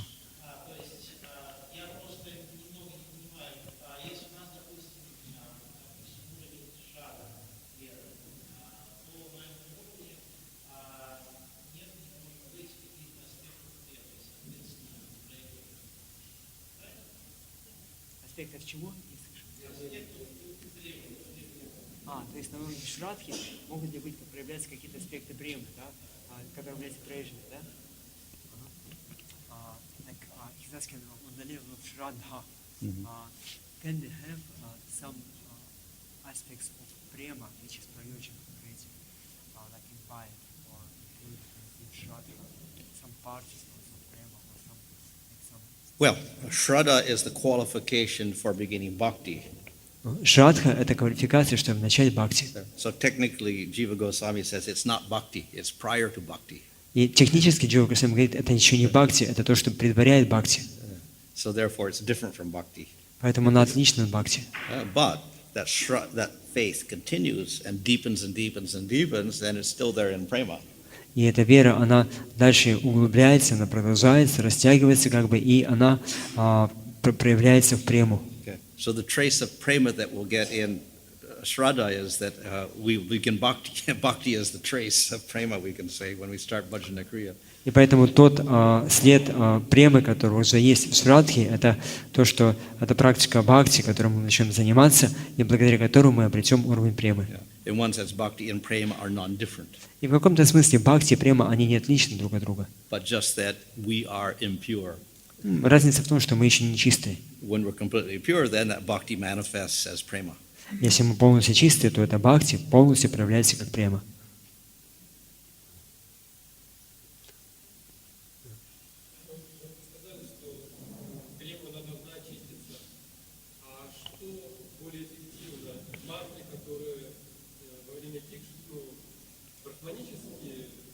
Гайтри мантры, да?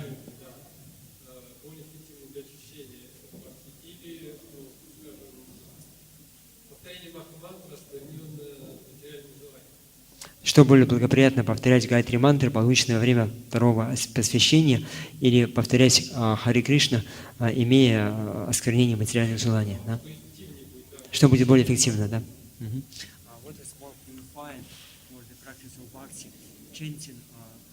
Mantras received at the time of second initiation, or chanting holy name, but being contaminated by material desires. What could be more purified and effective? Chanting with material desires, with the name, or chanting purely? Purely? Вы имеете в виду повторение, чистое повторение гайтри мантры или с материальными желаниями? Махараш уточняет. И какие именно гайтри мантры имеете в виду?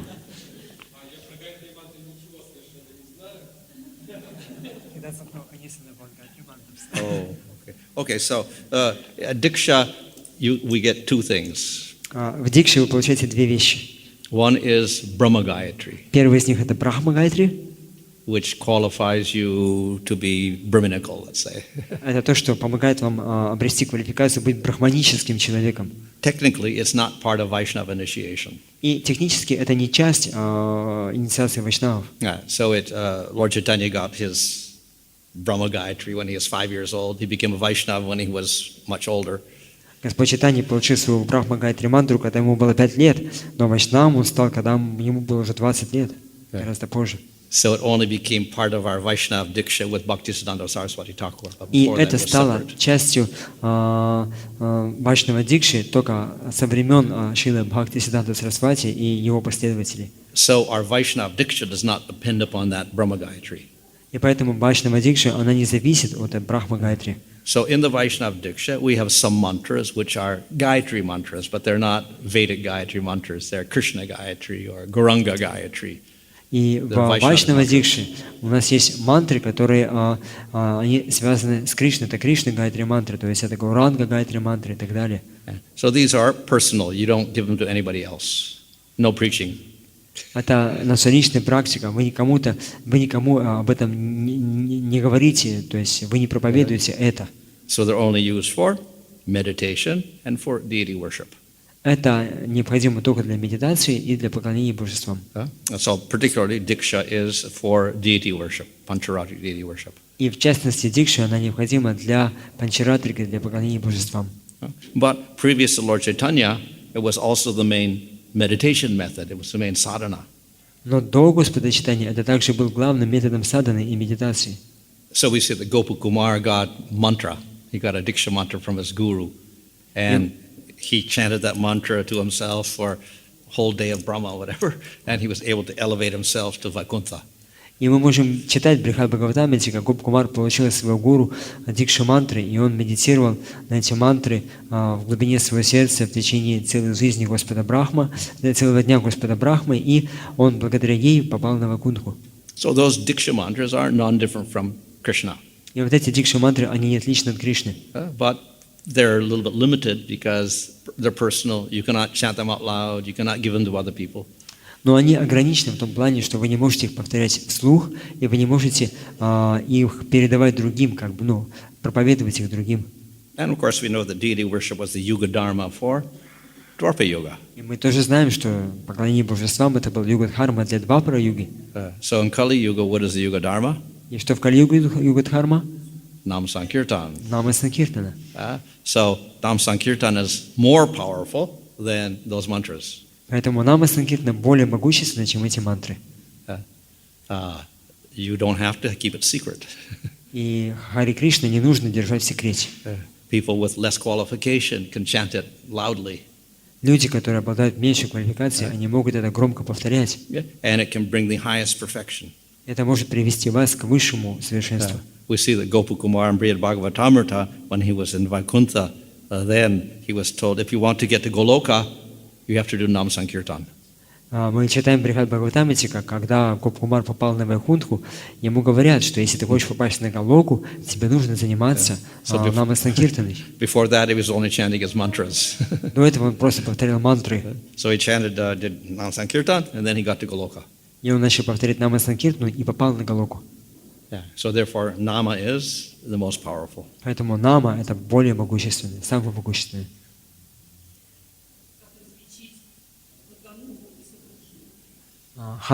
Как отличить Раганугу от Сахаджи?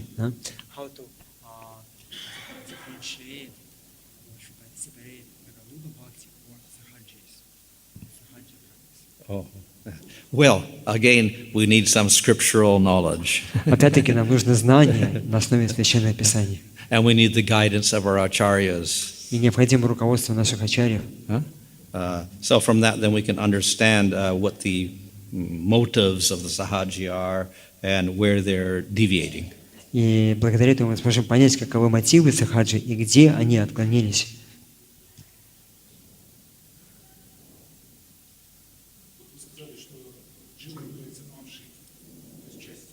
Не Джива, Браман Амша. Браман Амша Бхагавана. Да, там по-другому было. Каким образом Джива выделяется из абсолютной истины? То есть, например, Амша Сад, Амша Чи, Амша. Как Джива проявляется из абсолютной истины? Да? Каков процесс? Правильно, да?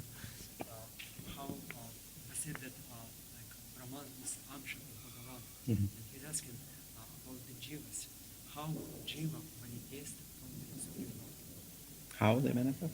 How they say that they are anxious. Yeah, they're amsas. We can say they are amsas which are separated. We call it vibhinamsa. Да, это амши, которые отделены от него, и поэтому они называются вибхинамши. We have other amsas which are not separated. They're called sva-amsa. Есть амши, которые не отделены от него, от Бога. Они называются сва-амша. So the swa-amsas are all these forms in Vaikuntha, different Vishnu forms and avatar forms, etc. They're called sva-amsa. И вот эти все формы, не отделенные от него, это разные формы Бога на Вайкунтхе, разные аватары. Все они называются свамши. So they're called amsa, which means portion. Амша, в смысле, что это части его. In one sense, they are non-different from Krishna. They're all one. They're only one Supreme Lord. И в каком-то смысле они не отличны от Кришны, потому что есть только один Верховный Господь. But in taking these different forms, they manifest different amounts of qualities. Но принимая разные формы, они проявляют разные качества его, разные наборы его качеств. So because Krishna manifests all the qualities in full, he is considered to be the source of the amsi, and all the other forms are called amsa. И поскольку Кришна, он в полной степени обладает всеми качествами, то его называют источником их или амши, и все остальные являются его частями, амшами. And so the Brahman is an amsa which manifests no qualities at all. И Брахман — это его амша, который вообще никаких качеств не проявляет. But it's still part of that Bhagavan, but without qualities, without form. Но тем не менее, это тоже часть Бхагавана, который просто не проявляет никаких качеств, никакой формы. So the jiva is a different type of amsa. Но джива — это другой вид амш. He's different from the Supreme Lord. He has a separate identity. Она отлична от Верховного Господа, это отдельное существо. He is considered amsa in one sense because he has similar qualities of consciousness, capacity for experience, etc. Но она называется амшей, потому что она обладает похожими качествами, как и Господь, то есть сознанием, способностью воспринимать и так далее. And he never becomes Supreme Lord. Но она никогда не становится Верховным Господом. So we call him vibhinamsa, separate type of amsa. Поэтому мы называем их вибхинамши, то есть это отделенные амши.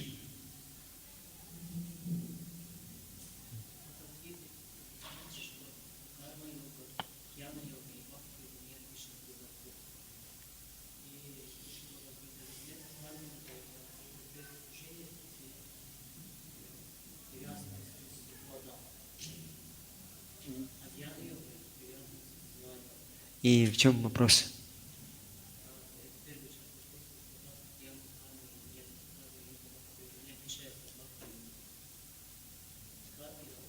Нет, я понимаю, просто вы сейчас говорите как утверждение, что в Бхагавад-гите говорится так-то, так-то и так-то. Просто мне интересно, мне просто важно, в чем вопрос. То есть вы хотите просто сказать это или что-то спросить? Понимаете, да, разницу? Да.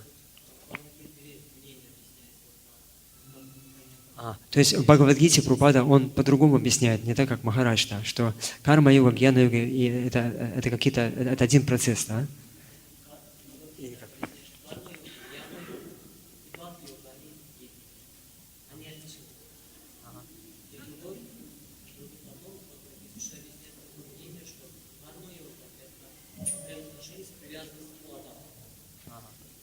То есть, давайте попробуем сформулировать вопрос, что в Бхагавад-гите говорится, что карма-йога, гьяна-йога и бхакти-йога — это все один процесс, но... Это что? Да, не отличны друг от друга процессы. И в другом месте говорится, что карма-йога — это бхакти, где мы привязаны к плодам, да? Да, и в чем вопрос? Ага.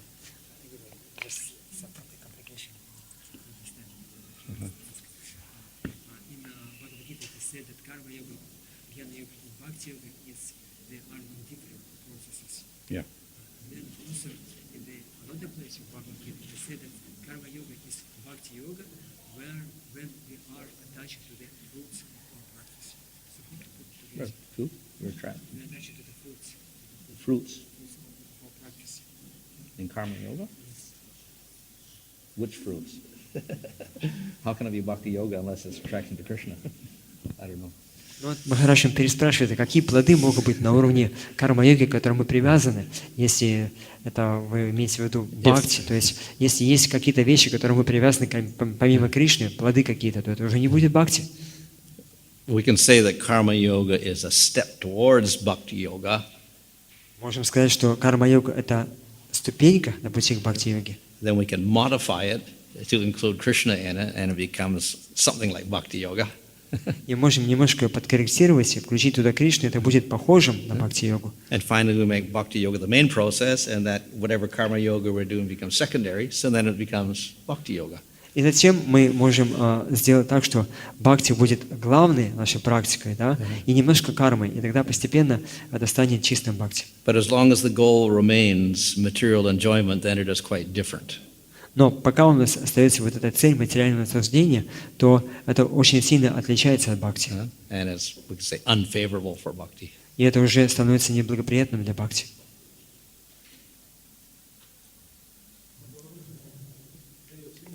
Погромче, может.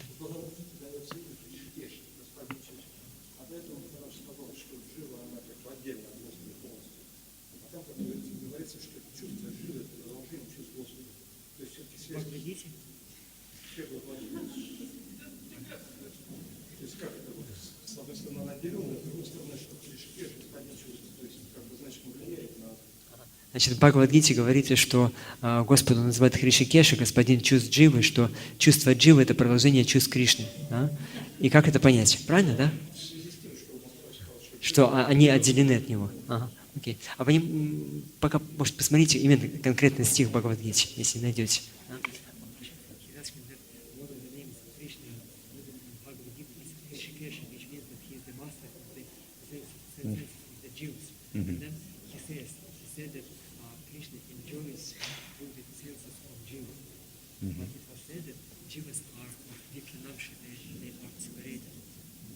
Yeah.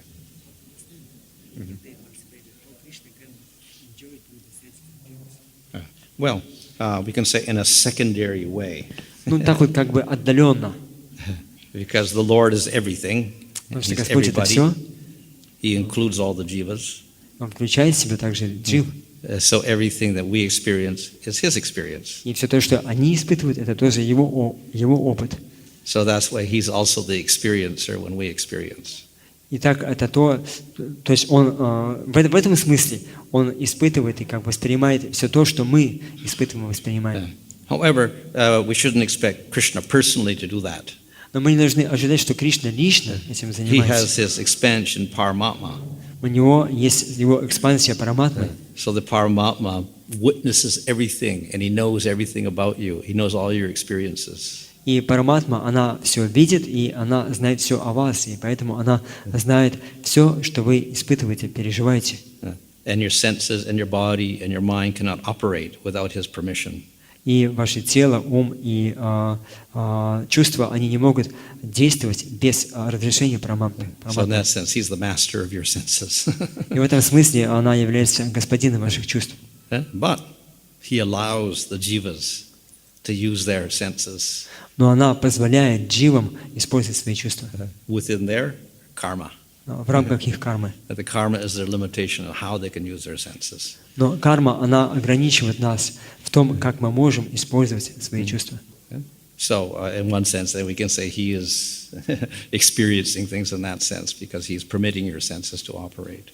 И в этом смысле она воспринимает все как бы или действует через, и наслаждается в каком-то смысле через наши чувства, потому что именно она дает нам разрешение использовать свои чувства. But as Bhagavan, He's got nothing to do with the material world. Но как Бхагаван, Кришна не имеет ничего общего с этим материальным миром. So there He's enjoying with His devotees in the spiritual world. Он Nothing to do with the наслаждается material world. со своими преданными в духовном мире. Да. Говорится, что преданный может стать инструментом в руках Господа. Но это имеется в виду как? Значит, Господь. Лично через... Лично это действие. Ага.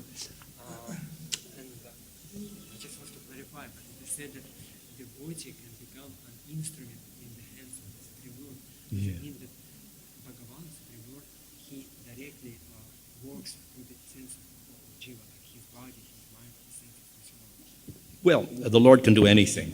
Ну да, Господь может делать все. But usually He gives some independence to the jivas, even to the devotees. Но обычно он дает какую-то независимость дживам, и особенно включая его преданных. And rather, from the point of view of the devotee, he wants to be the instrument of the Lord. Скорее, это сам преданный хочет быть инструментом в руках Господа. He only wants to act according to the desire of the Lord and be his instrument. Он хочет действовать только в соответствии с желаниями Господа и быть инструментом в его руках. So at a certain point there we can say there is a sympathy between the Lord and the jiva.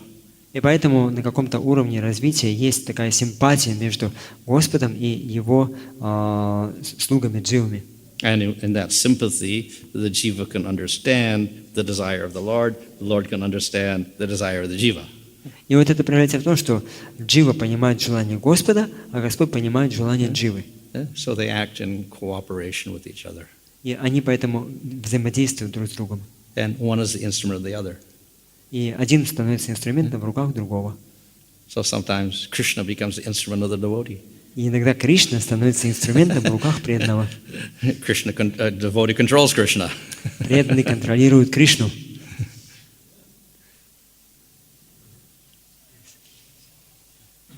One question. Громче, громче.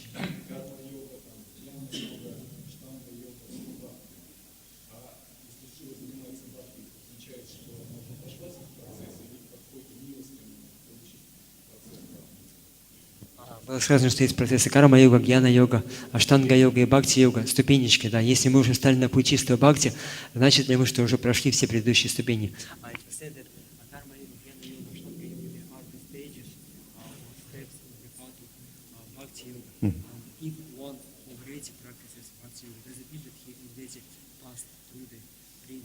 Does he have to go through them again? Oh, has he passed through it? Not necessarily. You don't have to. You can start bhakti from the lowest stage without going through any karma or jnana. Нет, не обязательно. Вы можете начать практику с самого низкого уровня, не проходя через предварительные стадии кармы или гьяны. Of course, we don't know what you did in a previous day of Brahma or in a previous universe. You know, so many lifetimes you may have done karma yoga, jnana yoga, stanga, but we don't know that. И, конечно, никто не сможет сказать, чем вы занимались в предыдущими дне Господа Брахмы, цикле творения или в предыдущих жизнях. Может, вы прошли через все эти кармы, гьяны и все остальное. Okay, I think we have to stop now. Я думаю, что надо закончить, да? Stop now. Hare Krishna. Спасибо большое. Его святейший Шрила Бхану Свами Махараджа ки.